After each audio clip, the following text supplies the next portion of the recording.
ကျွန်တော်မောင်ဂျာကြီးရဲ့အိုင်ဒီတစ်ချောင်းလေးနဲ့ဂိမ်းကို nice sorry ဗီဒီယိုကြည့်ပြီးစိတ်ကူပါပါကျွန်တော်လာဆိုရင်လုံနိုင်ပါလားအဲ့တော့ကျွန်တော်စမ်းကြည့်ခဲ့ပါ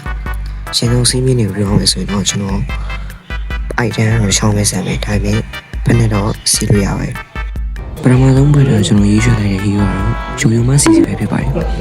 လို့လဲဆိုတော့ကျွန်တော်လည်းမသိပါဘူးရှိမှကျွန်တော်အိုက်တန်ရှောင်းဆိုရင်ပဲဘယ်နဲ့စီးလို့ရတယ်လို့ပြောခဲ့တဲ့အတွက်ကြောင့်မလို့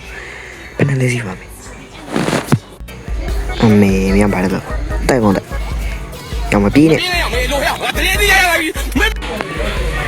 တိုက်ကုန်တယ်ကွာလွတ်တော်ရင်မဟုတ်ဘူးကျွန်တော်မတက်နိုင်ဘူးအဲ့ကောင်ကကန်ကောင်းလုံးနေ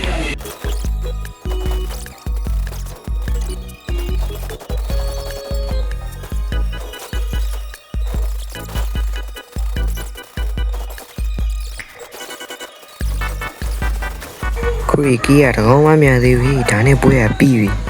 ပြီးပြီဒီဟာနဲ့ဖိုင်နီမှာ energy view ကြီးတော့ကောင်းပြီ finally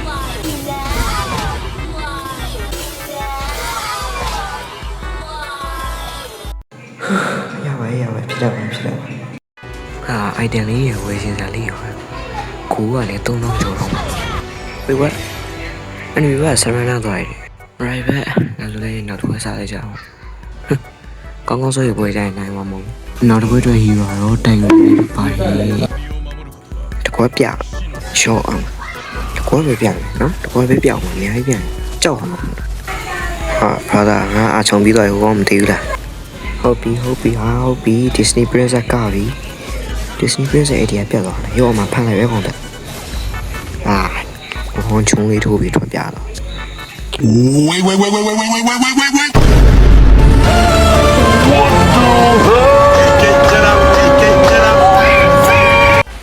What the fuck လူကြီးတို့အေးပါကွာတောင်းခေါ်လို့မိရဆိုဖမ်းလိုက်ရတော့မဟုတ်ဘူးပါလာရော့မှာဟာဆရာချောင်းအစပေးလွေးနေသေးတာ